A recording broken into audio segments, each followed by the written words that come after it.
Buen día, República Oriental del Uruguay. Espero te encuentres bien en este día martes, ya 3 de septiembre.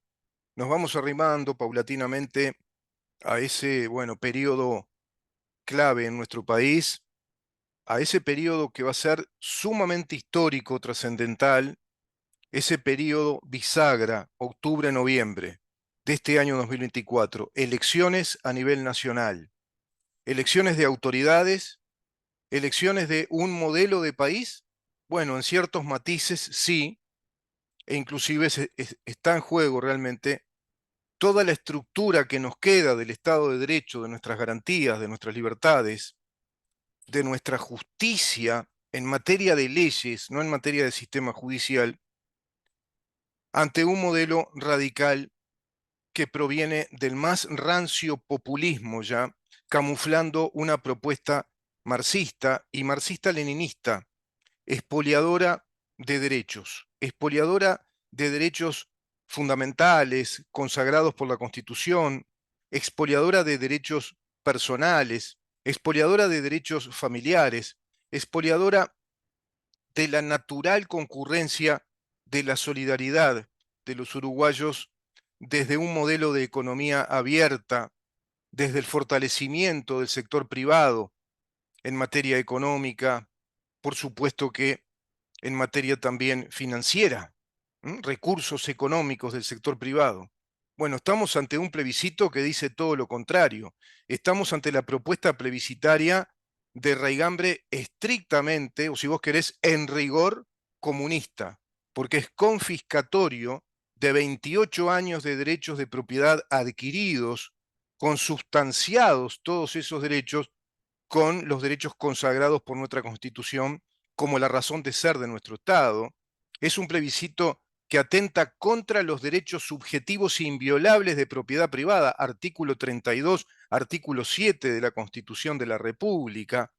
Por supuesto que todo esto además lo podés ampliar en los conceptos de propiedad, en los conceptos de relaciones contractuales, obligaciones, digamos, como resultado, situaciones jurídicas como resultado de distintas actividades contractuales, en lo que hace al régimen de las obligaciones y al régimen de los derechos en nuestro Código Civil, en nuestro Código de Comercio. Es decir, estamos en un momento bisagra ante un candidato que no sabe hablar, que dice que es profesor de historia, pero cuando un periodista argentino le planteó un resumen muy abreviado, muy ilustrativo de ese origen de la democracia y del origen, digamos, de hecho de esa democracia, dado que la democracia nace con las escuelas de los pensadores como Solón, Dracón, nace con esos pensadores que van a ser todos ellos recapitulados por una obra de la cual quedó, digamos que un retazo, un pedazo de una gran obra, el Timeo platónico, queda en ese libro La República. Esa república que va a desarrollarse en aquel periodo romano de prácticamente 4 siglos, tomando nota de la sabiduría griega, profundizándola en el derecho romano. Se tomará nota de todo ello ya en el Renacimiento, con los fuertes movimientos humanistas en el siglo XVI, siglo XVII, con la consolidación de los estados nacionales y luego hacia las revoluciones modernas del siglo XVIII, siglo XIX, cuando surge la gran emancipación, el primer Estado republicano democrático como un Estado de derecho, como un Estado de garantías, como un Estado de gobierno de las leyes y no de los hombres, como lo es Estados Unidos. Ese Estado del cual los comunistas latinoamericanos hace ya décadas y décadas que lo recitan ante generaciones mal instruidas, mal formadas, como el imperialismo yanqui, como el imperialismo de los Estados Unidos, como el país imperial, cuando en verdad es una gran potencia tecnológico, industrial, militar, más allá de todos los contextos que puedan analizarse, inclusive dentro de la gran corrupción que existe en el ámbito político de los Estados Unidos. Pero a fin de cuentas, a ciencia cierta, es un Estado republicano democrático, el primero en el mundo como un modelo libre, abierto, de democracia y de república. Uruguay nace como una república democrática, también en ese contexto de pensamiento y filosofía liberal, y así en sus primeros capítulos enuncia todos esos principios que hoy quiere tirar abajo el Frente Amplio junto al PIT-CNT, jugando a dos bandas, con esas ambigüedades. Por un lado, la explícita y furibunda, digamos, narrativa pit-cenetista de ir contra la propiedad privada de 1.600.000 uruguayos, contra los ahorros capitalizados, contra ahorros capitalizables, porque esto se prohibiría, es decir, se interrumpe el flujo de producción de capitales por una disposición constitucional e irían contra la propiedad privada, contra el derecho subjetivo de la propiedad privada, no solo de los ahorristas, sino también de las empresas privadas que trabajan en Uruguay, e irían contra las fuentes laborales, contra los derechos laborales ya adquiridos durante 28 años a través de un, bueno, enorme contexto de trabajadores uruguayos en virtud de los emprendimientos, el desarrollo industrial, empresarial, comercial, que es en virtud de la inversión de esos ahorros, que por eso son capitalizables. Tengo acá en mis manos este libro de Frédéric Bastiat, La Ley, eminente autor, filósofo francés, fue cónsul, embajador, asesor de la Cámara de Comercio y de Finanzas en Francia, pensador, escritor, liberal, uno de los grandes liberales, muy claro en sus conceptos, y llega a formular lo siguiente respecto a lo que significa la ley, y la ley está implicada del concepto de justicia. La ley puede ser justa o puede ser tiránica. Es tiránica cuando no obedece a la necesidad del pueblo, cuando no obedece a las naturales necesidades de todos nosotros. Dice Bastiat, el objeto de la ley no es servir para oprimir a las personas o expoliar la propiedad. Fíjate vos. El objeto de la ley no es servir para oprimir a las personas o expoliar la propiedad. Acá quieren utilizar no solamente la ley, sino nuestra suprema ley, la Constitución de la República, para expoliar la propiedad. Expoliar, es decir, someter, destruir, expoliar la libertad, destruir la libertad, someter la libertad, expoliar la propiedad, destruir la propiedad, someterla. Es decir, deplorarla, expoliar, como hablan los comunistas, de la expoliación de la clase obrera, digamos, de parte de los capitalistas burgueses que detentan los medios de producción, bla, bla, bla, narrando esa interpretación materialista dialéctica de la historia de la lucha de clases. Siguen con eso, siguen con ese atavismo, con esa antiguaya, con ese anacronismo ideológico que no tiene valor científico, que no tiene el valor de una teoría económica o de una teoría de la interpretación de la historia, vale decir, no tiene el valor científico de la filosofía de la historia como filosofía académica científica. Y que no se diga que puede por lo menos ser filantrópica, con tal que se abstenga de toda opresión y de toda expoliación. Claro, la ley no está concebida, no forma parte de la materia de acción y de incidencia de la ley, ni la filantropía, ni la bondad, ni la caridad. No está creada para eso la ley. La ley tiene otras finalidades. El derecho es una ciencia cuya ontología es la definición precisa de su deontología. Te explico. No te calenté, no te calenté. Mirá, Ramón me dice que ya sabe qué quiere decir eso. Va avanzando muchísimo, Ramón. Yo después le voy a decir, Ramón, a Maxi, que estás estudiando mucho más que Maxi. Sí, sí, sí. Sí, sí, se lo tengo que decir, porque es una manera de estimular también. Vos decís que no haga la de de los padres de aquellas épocas, los padres clásicos que comparaban a sus hijos, eso era un error, ¿no? Qué horrible que era, ¿te acordás cuando decían, mirá, tu hermano estudia mucho más que vos, tu hermano le va muy bien en las notas? Bueno, son todos distintos. Claro, no podés comparar. No podés establecer esa comparación como si uno de los hermanos fuera la medida, digamos, perfecta de lo que es la naturaleza humana. No, cada uno es como es, ¿no? Sí, ahí tenés razón. Pero igual está bueno incentivar, porque Maxi tiene las mismas inquietudes que vos, es un estudioso también. ¿M? Es un estudioso en todo sentido, es un estudioso de las técnicas del sonido, del diseño de imagen, como sos vos, pero son estudiosos ustedes también de la realidad política del país, del mundo, de cuestiones institucionales. Sí, es así, es así. Estamos hablando con Ramón Villa, ¿no? Nuestro queridísimo compañero de trabajo, operador ahora. Estamos saliendo al aire porque está él, precisamente, permitiendo que eso sea posible. Lo mismo nos sucede con Maxi Pérez los días jueves y viernes, con Ramón Villa es de lunes a miércoles. Sí, ya no digo más eso de que tenés el apellido de un delantero español, porque si no después se suma Maxi a decir que él fue puntero derecho, ¿te das cuenta? Sigue, ya tiene que ver con alguna cosita vinculada a la vejez, ¿no? Si bien ustedes son mucho más jóvenes que yo, pero es así. Bueno, evidentemente sí, Ramón Milla me dice que la ley tiene propiedades, mirá cómo estudia, ¿no?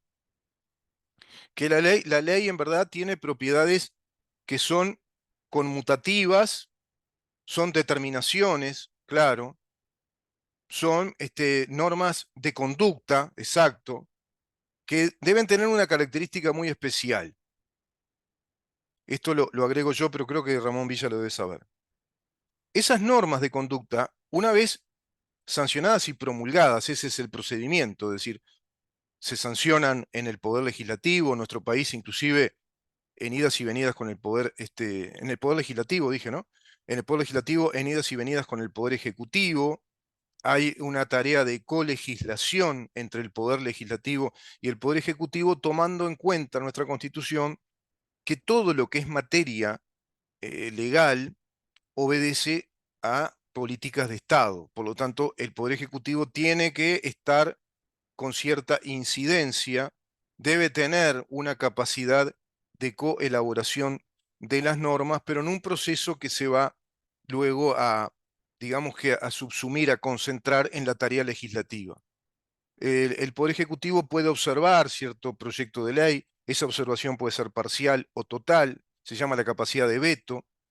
Si no hay voluntad, por ejemplo, presidencial sobre determinadas normas, directamente esos proyectos de ley no prosperan, van a ser vetados por el presidente una y otra vez. De ahí que atente al lupo, cuidado, ojo con el presidente que se elige, porque ese presidente obedece a un plan de gobierno que a su vez obedece a un plan de Estado, como sucedería con Yamandú Orsi y Carolina Cosé, porque representan un plan de Estado que es la construcción del Uruguay socialista, marxista, leninista, vinculado al proyecto del Foro de San Pablo, Socialismo del siglo XXI, que ya desarrollaron en 15 años consecutivos y pretenden continuar apenas obtengan el poder político, es decir, el poder ejecutivo, y de alguna manera contar con, bueno, relativas mayorías o con, sí, con relativas mayorías parlamentarias que presionen, que extorsionen o que incidan demasiado en cuanto a la componenda de esas leyes, en cuanto a la necesidad de llegar a acuerdos legislativos, sea con el gobierno o la oposición. Frente Amplio está jugando a tener una mayoría parlamentaria lo más grande posible. En verdad, la voluntad política del Frente Amplio es ganar en primera vuelta. Ya hay algunos manipuladores estadísticos, consultoras que dicen que podría darse. Un Frente Amplio hoy con un 44% de intención de voto y un 11% de indecisos, bueno, podría si un porcentaje amplio de ese 11% se quiebra, se fractura en gran medida hacia la orientación del voto a Yamandu Orsi y Carolina Cose, apoyando a la coalición Frente Amplio. No sabemos, estamos con la moneda en el aire. Y todo esto debido a un montón de factores causales que no viene al caso hoy analizar, porque hemos analizado en el curso de estos años, lo veníamos proyectando, la ambigüedad, la tibieza e inclusive la falta de disposición de autoridad de este gobierno que ha venido a modo de un mayordomo a administrar el Estado social marxista que han legislado y que han colegislado en estos últimos años, desmantelando el Estado de Derecho en contextos trascendentales, fundamentales, para la estructura y la vida del Estado uruguayo. Lo cierto es que la ley es la justicia. Puede ser una justicia benigna o puede ser una justicia, y sí, prepotente, maligna, tiránica, como sucede en Venezuela. Todos los países tienen leyes, pueden ser buenas, muy buenas, excelentes, o pueden ser malas, muy malas u horrorosas. Ese es el problema, claro. Ese es el kit de la cuestión. That's the question. ¿Mm? Y sí, es así. La ley es la justicia. Es algo bien claro, sencillo, perfectamente definido. ¿Qué tipo de leyes tenemos? ¿Qué calidad de leyes tenemos? En materia civil, comercial, procesal, procesal penal, de justicia penal, de justicia económica, financiera, tributaria. ¿Qué modelo económico tenemos? Desde las leyes financieras, tributarias. ¿Qué modelo macroeconómico se diseña a través de ese paquete de leyes que obedecen a la ley presupuestal, que es de iniciativa privativa y obligatoria del Poder Ejecutivo, eso que también está gravemente conculcado, violentado por una ley marco de convenios colectivos que le permite cogobernar, incidir en la legislación de los tributos, de las categorías laborales de los funcionarios públicos, la distribución de los mismos, régimen de ingreso, fiscalización y control de la calidad del funcionariado público, etcétera, a nivel nacional y a nivel departamental. Eso le corresponde a los gobiernos departamentales. La ley entonces es perfectamente eso, es la justicia, es sencillo este tema, y a toda inteligencia se hace visible ante los ojos de cualquiera, porque la justicia, dice Bastiat, es determinable. Quiere decir que vos diseñás un tipo de justicia.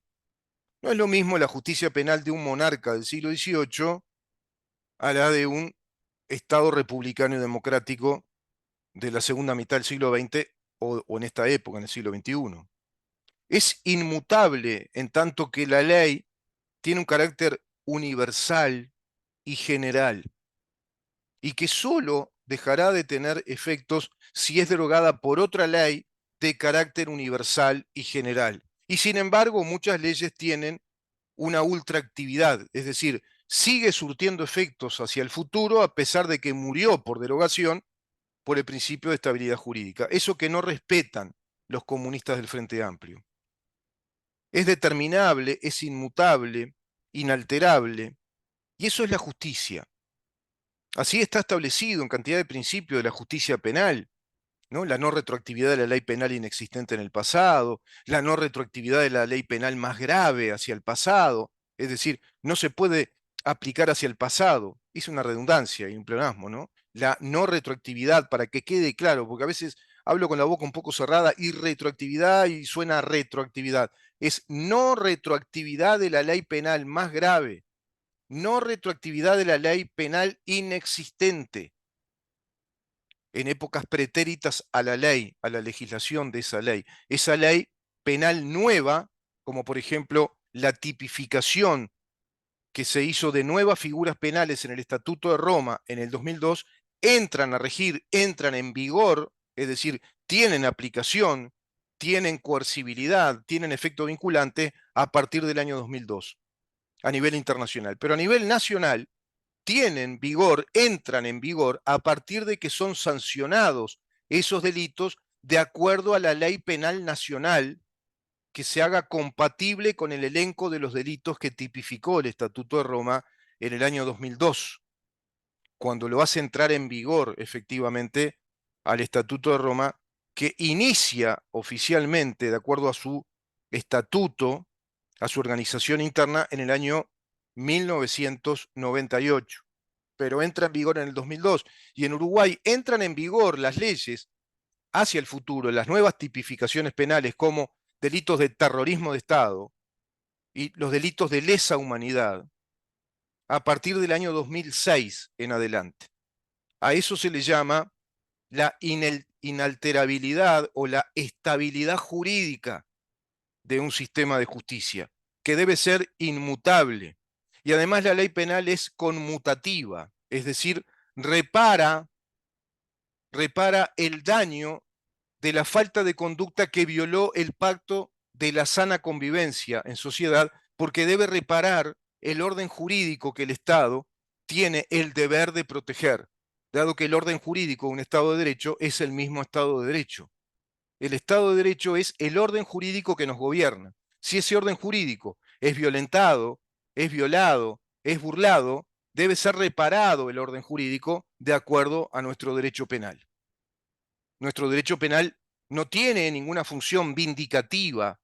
Nuestro derecho penal no tiene función reparatoria de víctimas, como diría la fiscal Yancy, repetía, esa atolondrada frase que no tiene asidero en la ciencia jurídica, y menos en la ciencia jurídica del derecho penal, porque es un derecho conmutativo, inmutable, que obedece en rigor, y debe obedecer en rigor, al principio de la estabilidad jurídica.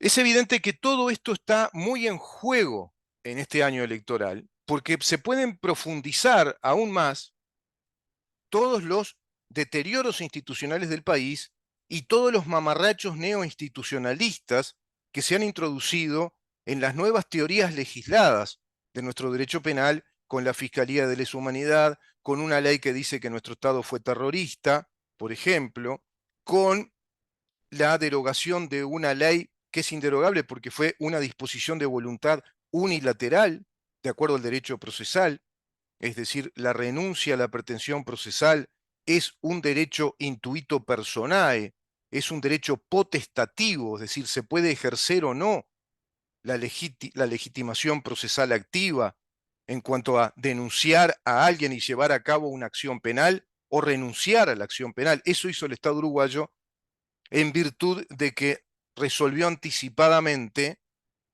digamos, el olvido de un montón de juicios penales que también sería viable llevarlos a cabo con la ley de amnistía. Por lo tanto, desde una resolución anticipada de los juicios penales en un montón de casos muy particulares con la ley de amnistía, bueno, dio lugar a la ley de caducidad respecto al otro bando de esa guerra entre el Estado y grupos terroristas contra el Estado. Y hay un montón de leyes que pervierten todo esto bajo el principio de igualdad ante la ley y estabilidad jurídica. Por lo tanto, nuestro Estado de Derecho está muy comprometido y puede estar comprometido a nivel de muerte directamente si el plebiscito del PIT-CNT fuera exitoso para las hordas comunistas que plantean la confiscación de esos dineros, la confiscación de esa propiedad, vale decir, el robo de la propiedad privada de 1.600.000 uruguayos, más el robo de la propiedad privada de 3 empresas financieras que hace 28 años trabajan en el país, más el robo de nuestra estabilidad jurídica, el robo de derechos adquiridos, la desfinanciación del sistema financiero uruguayo y a su vez el rompimiento de algo que es característico en la historia del Uruguay, como lo es la estabilidad institucional y el grado de certeza o de credibilidad internacional que le otorga ese rango inversor que mucho nos beneficia, inclusive en materia de préstamos, si así lo necesitamos, en materia de créditos internacionales, en virtud del desarrollo de alguna política económica que tenga asidero, digamos, en la razonable perspectiva del crecimiento económico. Nada de esto ocurrió con el Frente Amplio, ocurre todo lo contrario. Frente Amplio es la máquina de pedir prestado, para, bueno, subsidiar planes asistenciales que endulcen la vida, los oídos, y que embelecen los ojos de quienes reciben planes y planes asistenciales, combinado ello al deterioro de un sistema educativo que los adoctrinó durante décadas.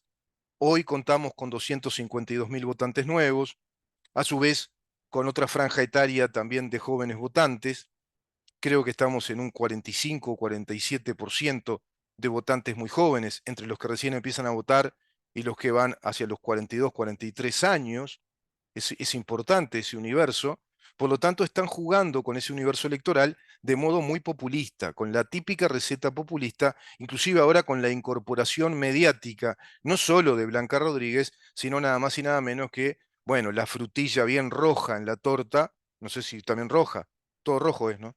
Bueno, la frutilla en la torta, que es Luis Suárez como, bueno, figura, digamos, máxima figura pública del Uruguay, el jugador de fútbol más exitoso, multimillonario, goleador, este, ese sí, jugador clase A, de alta competencia, figura primordial de la selección uruguaya, goleador histórico de la selección uruguaya, que se sumaría a las filas del MPP,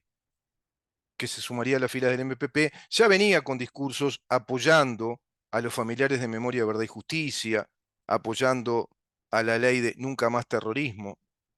Se ve que Suárez no tiene ni idea de que hubo terrorismo contra el Estado, por ejemplo. Vamos a ir a estos videos para ver a quién apoya Luis Suárez. Ayer hablamos de él, de este personaje realmente patético, es realmente patético. Este personaje que anda dando vueltas sin decir nada, a ver si lo encuentro por acá. Creo que está acá. No, este es un comunicado, no tiene nada que ver.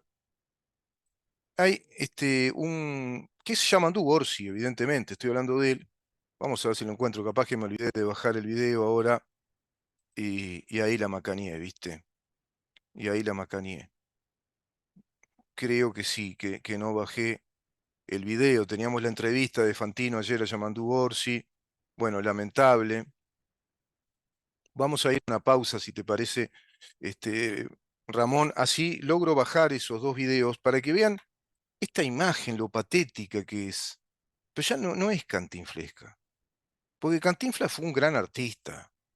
Cantinflas fue un personaje creado por Mario Moreno, precisamente se hacía llamar Cantinflas, y creó un personaje de la jerigonza, de la ironía y del sarcasmo ante los poderes establecidos por los prejuicios sociales y el ser humano masificado